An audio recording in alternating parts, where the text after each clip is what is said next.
Hey everyone, Eugene here, back again. Just up at the lake house again, gonna spend a few quiet days here. Brought some of the kids with me, and they just finished roasting their s'mores, and once they were done they scattered off inside. Just gonna go and scare each other, play video games, or whatever kids do, but I just kind of left out here all alone and enjoying what's left of the campfire.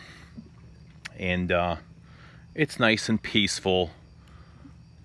Not too many bugs out here. The lake is really calm. It's like there's nobody on the water, there's no boats, or it's just really tranquil.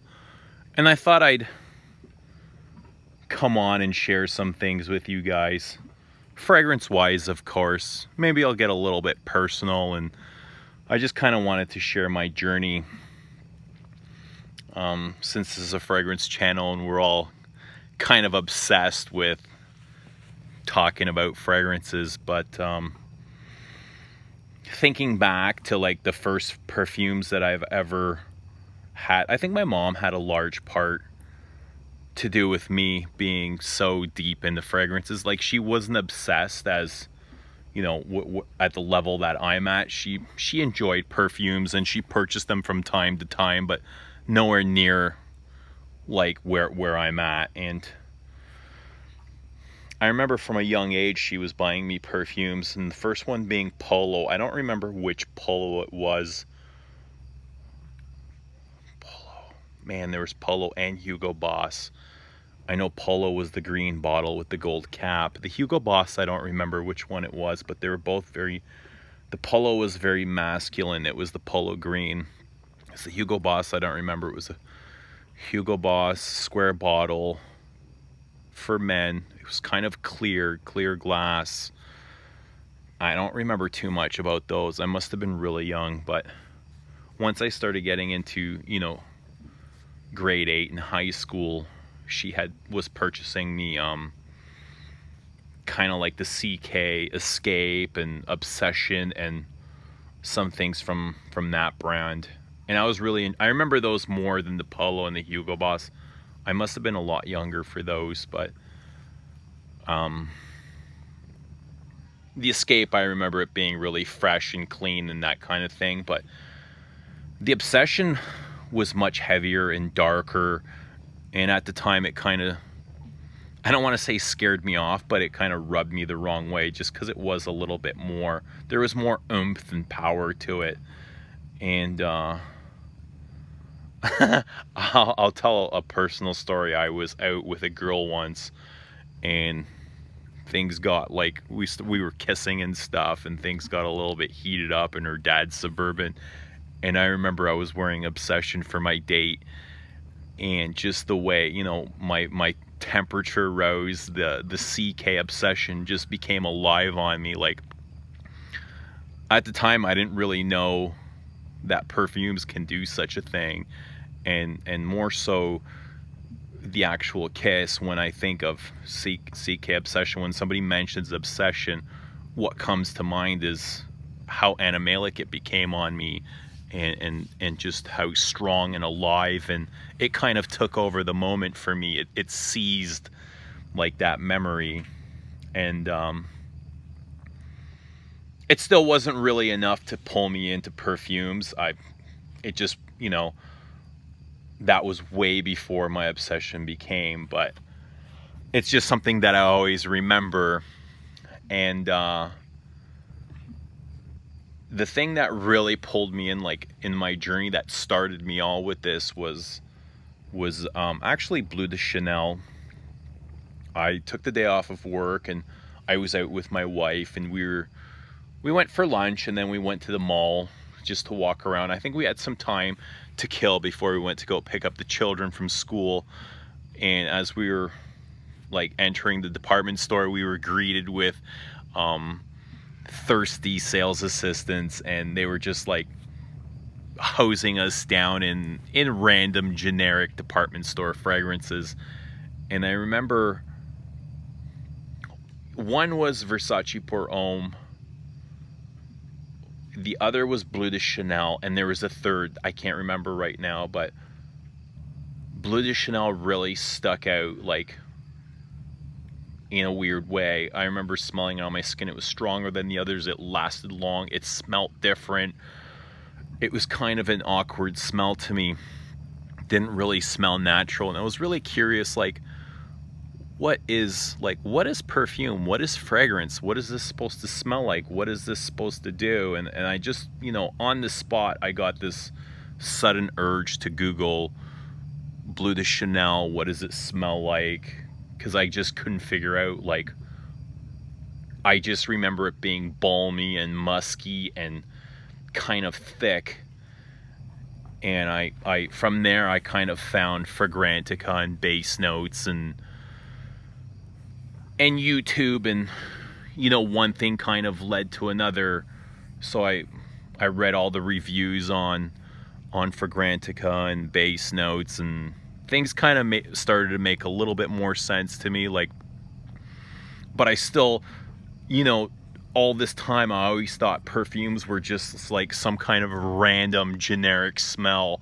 I had no idea about notes and pyramids and accords and stuff like that. Like, I had no idea there was patchouli and incense and grapefruit and vetiver, and you know what I mean? It was just like, I thought it was just a nice, pleasant, musky smell, and didn't really realize how complex fragrances were. So the more I started to read, like, the more curious I became, and the more I wanted to learn. And then one thing led to the next, and, you know, one post would say, if you like Bleu de Chanel, try Platinum Egoiste, or if you like Platinum Egoiste, try Burberry London, or whatever. So I go to check out Platinum Egoiste, and Platinum Egoiste would say, oh, you know, some reviews would say, Platinum Egoiste suck. Go and wear like a real man's fragrance. Check out Egoiste. So that would take me to the Egoiste page, and, you know, Egoiste, if you like Egoiste, check out Antaeus. If you like Antaeus, check out Paco Rabanne Pour Homme, or, you know, just like that kind of thing. Check out Pour Monsieur, check out Habit Rouge, check out blah, blah. It just turned into this really big kind of spider web where one thing led to the next. And here I was, I wanted to learn more about these fragrances, so I'd run from department store to department store after work, or even drugstore, you know, wherever I can get my nose on some fragrance, I'd run there. I just stop over after work for a few minutes and try and smell as many things as I possibly could. Like, my curiosity was so big. I wanted to smell every single thing like that was out there. And you know, it didn't take me long to realize a lot of the things that are in department stores and drugstores were pure crap, or they just all really kind of smelled the same, and they had not much character. And but it was the only thing that was available to me. Like, niche was unheard of, or it was just really far away from me, and I had very little access to it. And well, I mean, I'm not much farther from it now, but now it just kind of means more to me. In the journey, like, to get to the Toronto, it's less effort knowing what's waiting for me. So, and then, you know, just kind of from there, I met Christo, and Christo's from God, I can never remember what country he used to live in, but I know that he was a Canadian boy, and I kind of sent him a message saying, hey, how's it going? Like, we were friends on Facebook. I asked him if he needed any samples, or if he'd like me to send him any samples, and maple syrup. I threw in the maple syrup thing for a joke, and he said, you know what, I'm actually here back in Canada, but I haven't really told anybody. I said, okay, that's really cool. And I offered to take him out, and we can go sniffing, because he's never been to Toronto in the big stores before.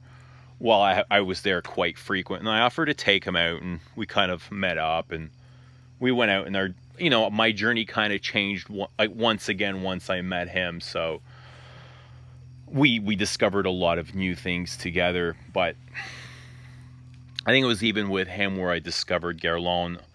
And what pulled me into the Guerlain boutique is the Arabic exclusives, or the Middle Eastern exclusives, I'd say, like Songe and Rose Nacree and Encens Mythique. I remember reading about these online, and I was just really, really curious, as I was heavily into niche at the time, and exclusive, more exclusive things, and that's kind of what drew me in.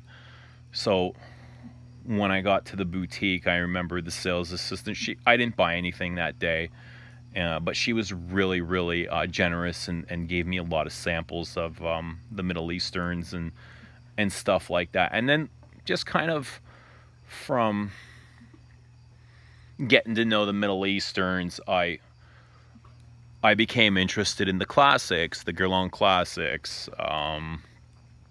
Once I smelt Lure Bleu, I was totally blown away. I was like, man, this is like one of the greatest things I've ever smelt. It's just so classic and cozy, and it's got this really nice harmony to it, and it's just like a timeless masterpiece, and something I would never get tired of wearing. And the same kind of happened with Jiki and Mitsuko and Habit Rouge and a lot of the others, Shalimar and Vol de Nuit, another beautiful perfume that I fell in love with, Shamad, Nahima, and more so the older pieces than the stuff that's current.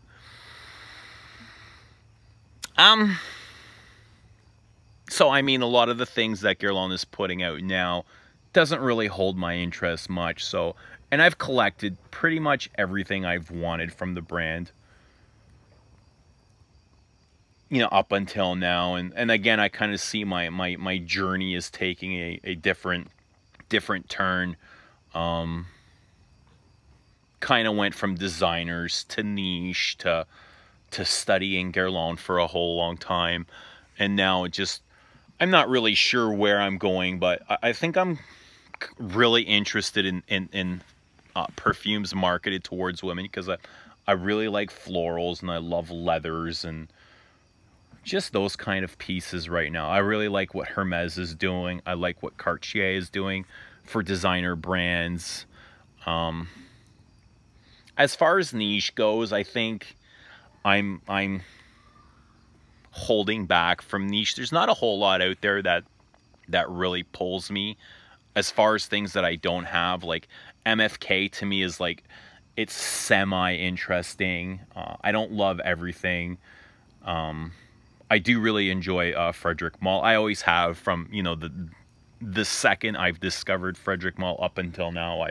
I've loved everything. Diptyque as well. Really big fan of Diptyque. And that's about it as far as, you know, niche. I can't even think of anything else that really pulls me that way. But yeah, like right now, it's just mostly feminines and florals and leathers that kind of pull. And I really like designer exclusives. That's kind of where my journey's at right now. Just like designer exclusives is really my thing right now. I find that they're much better done than niche, and they're still classy and elegant at the same time. And you know, they're not as loud and obnoxious as I find most niche. They're still kind of like, they're elegant and subtle and classy, especially, you know, Chanel exclusive. I'm discovering the Cartier exclusives. Always been a big fan of the Guerlain exclusives. Like pretty much all Guerlain has so many different ranges of the exclusives. You know, the Dior's I find a little bit rough, but I still really enjoy them. Hermes, I really, really, really love the Hermes exclusives, even though they're really light and transparent and airy and that kind of thing. But yeah, it's just kind of where I am right now, and I wanted to share with you guys. I know a lot of people have been asking me, you know, how did you get into perfumes, and, you know, what's your story and what's your deal? And I sat there and I've told so many people so many times, and it's always the same story over and over again, but I thought I'd share with my viewers here.